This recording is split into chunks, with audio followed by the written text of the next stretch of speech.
guys? Poker from Academy here with a quick tutorial.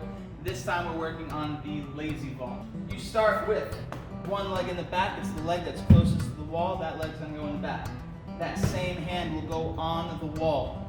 When that back leg kicks up, you jump off the front leg at the same time. That'll give you your height. And then all you're doing is you're passing the wall from one hand to the opposite hand.